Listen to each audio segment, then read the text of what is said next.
Am I wrong for shaving my niece's hair off? I'll try to keep this short. My sister has a daughter and she is 4 years old. Lexi has super curly hair and needs her hair to be taken care of constantly. My sister's husband ended up in the hospital and she has been a wreck. He has only been there a week, but she is destroyed and stopped brushing Lexi's hair. I was visiting with some pre-made meals and noticed the house and Lexi's hair was a mess. My sister wasn't doing well, so I offered to take Lexi for a bit so she can focus on her husband. I tried to fix her hair. It's just matted. I couldn't fix it. I went to a hair salon to see if they could fix it, but it would be $50 an hour for them to brush out the hair. My sister wasn't picking up, so we had her head shaved the next day. I sent pictures when it was done, and that finally got her response. It resulted in a huge argument, with her saying, "How dare I do that?" and me pointing out I wouldn't have had to if she brushed her daughter's hair. To make the timeline clear, I got her Tuesday morning, went to the salon on Wednesday, and then did the cut on Saturday. She had 3 days to respond to all of the calls and texts. This didn't happen in an hour. Lexi was fine with it. Her head was hurting, and yes, we tried everything we could to get it out. Not to mention, I called my sister and texted her multiple times and waited a whole day after the salon visit. It was painful. I wasn't going to leave her in pain since her mom wouldn't pick up the phone.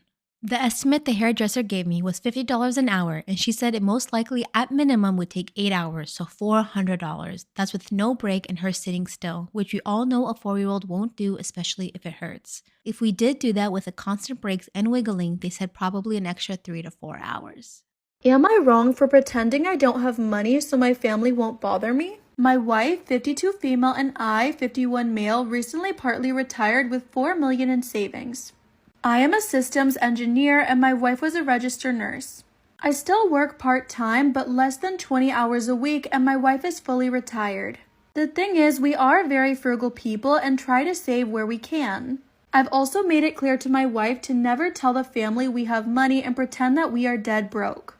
Let me clarify that her family knows we do well, but they never ask for money and my family won't stop. That's because my mom, dad, and brother are terrible with money. A reason for this is that my dad and brother both work oil and gas, which results in a few fat years of tons of money coming in, followed up with layoffs. I'm not saying the layoffs are their fault, but they never save anything, so they run up credit cards to pay for everything.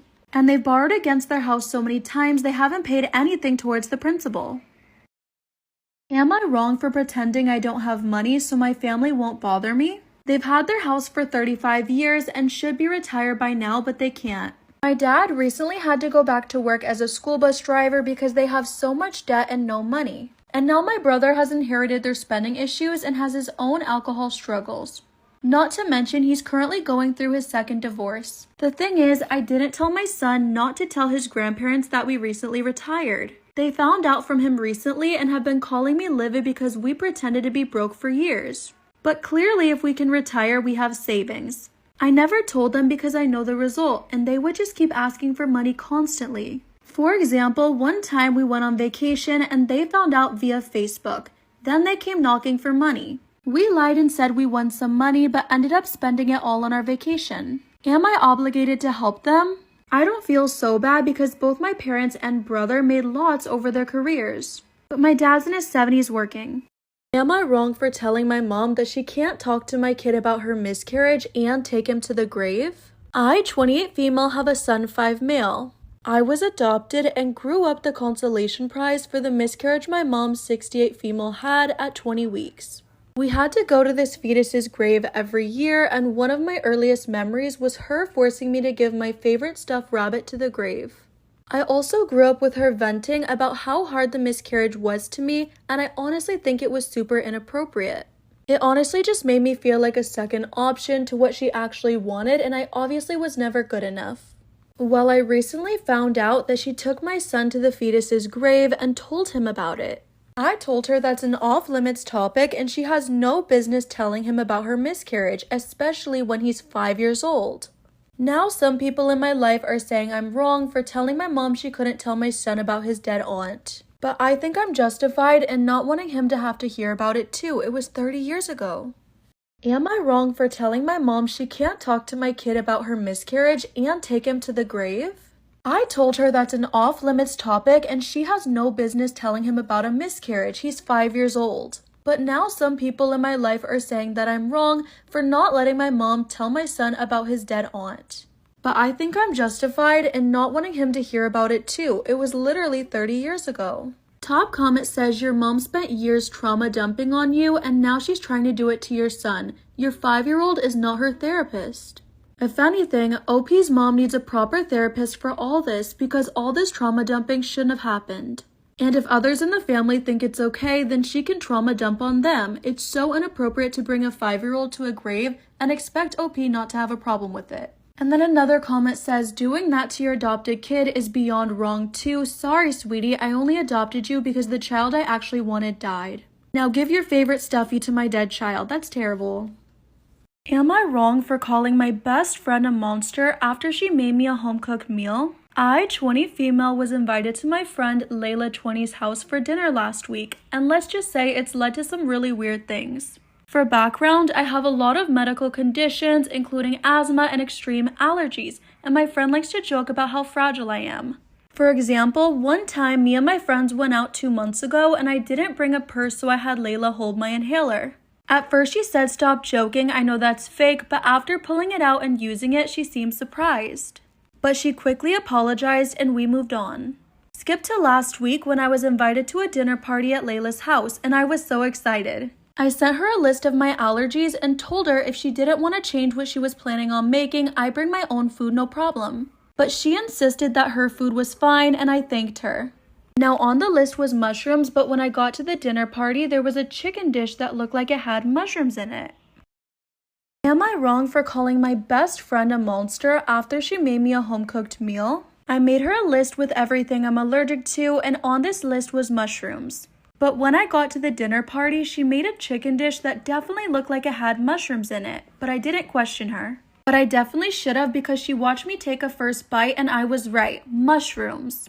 Of course, I spit it out immediately and went into my bag to find my medication. I was so pissed, and when Layla asked what was wrong, I said I'm allergic to mushrooms, so I can't eat the meal you made. She responded, I thought you were faking. Not even thinking, I called her a monster, grabbed my stuff, and left. And now I'm getting non-stop texts from people at the event telling me I shouldn't have said that after she made me a home-cooked meal. Listen, before I even look at the other commenters, I just want to say she did this deliberately. She definitely wanted to poison you, and you should cut her off and never be friends with her again. Yep, top comment says you gave her a list and she intentionally put one in the food. My dad ruined my life. Story time. So I met my guy best friend, who we'll call Steve, when I was about 9 years old. I was a little bit of a tomboy and he was so sweet and shy. So it did seem like a bit of an unlikely pairing, but we became inseparable. All the adults in our town would be like, ooh, when's the wedding gonna happen? And me and Steve would just awkwardly roll our eyes. We were literally like brother and sister. I have never trusted anyone in my life the way I've trusted Steve.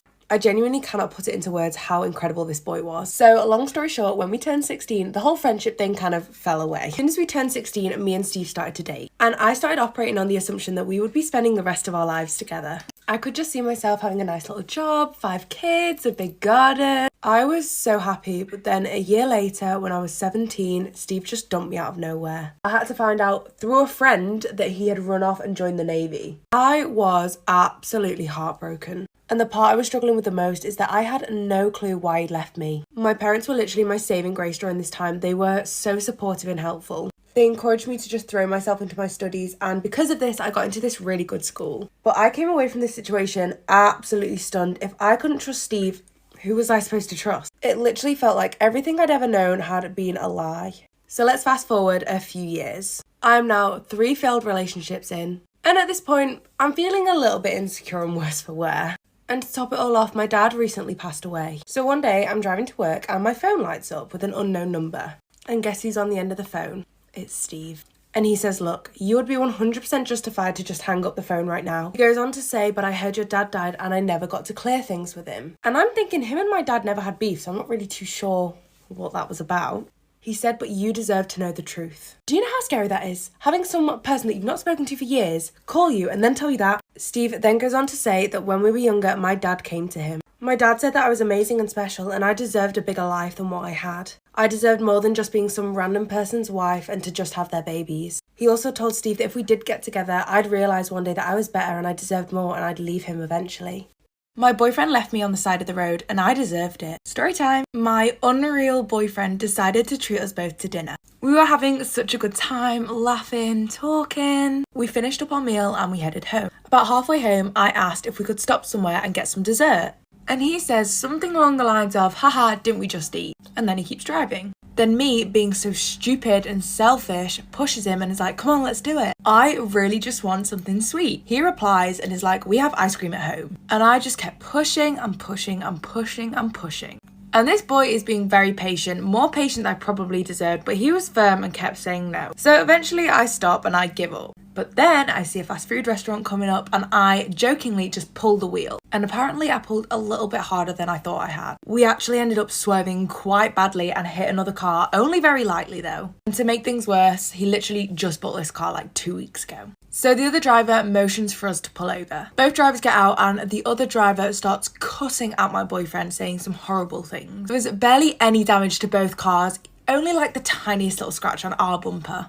They didn't even exchange any information, that was how minor it was. So whilst he is being yelled at, I just stayed in the car and let him be punished for something that I did. When he gets back into the car, he starts to drive so carefully. He's gripping the steering wheel so tight, so hard that the veins in its arms were popping out. His entire face has gone red and he hasn't said a single word to me. And I felt so awkward, so I decided to break the silence. And to be fair, I probably could have picked something better to say, because I just said, well, that could have gone a lot worse. And at that moment, he stomps on the brakes and tells me to get out of his car. I've never felt scared of my boyfriend before, but in that moment, oh my God, he sounded so angry. I was terrified. It looked like he was struggling not to hurt me. So of course, I got out and he sped off. At this point, it started to get really dark and I was in a stretch of woods. It took me almost an hour to get home, and when I did, him and all of his stuff was gone. I literally feel so awful. I can't even apologise because he isn't even responding to my texts. We had fights before about my childish quirks and how they can go a little bit too far sometimes. Now I just don't have a boyfriend anymore because of it. I've been getting texts from our friends like, what the hell do you even think you were doing? That was so dangerous. So I assume he's told them what's happened. And now everyone is mad at me, so how can I fix this? My in-laws left me injured up a mountain. Story time. So a couple of weeks ago, I went hiking with my boyfriend, who we'll call Steve's family. So the hike was going really well. We were all having a laugh. The weather was lovely. But about halfway up the trail, there was this massive rock slide and I ended up falling down. And when I tell you, I have never been in so much pain in my life. Now, I've had my fair share of injuries before and I know what a serious injury feels like. And let me tell you, that was a serious injury that needed some help. So I'm there lying on the floor screaming in agony. But my boyfriend's family just had no concern at all. So little concern actually that his dad turned to me and was like, we're going to continue on with our hike and we'll pick you up on our way back down. I was begging them not to leave me. And I lay there for hours, no phone service, no one, and there was no one else on the trail that day. So maybe like 3-4 hours passed, still no sign of Steve or his family, but the forest service team did end up finding me. He loaded me into his car and got me down the mountain. He then called my parents for me to let them know what was going on. So we left a little note on Steve's car to let him know that I'd been taken away, and the forest service guy as well stayed too.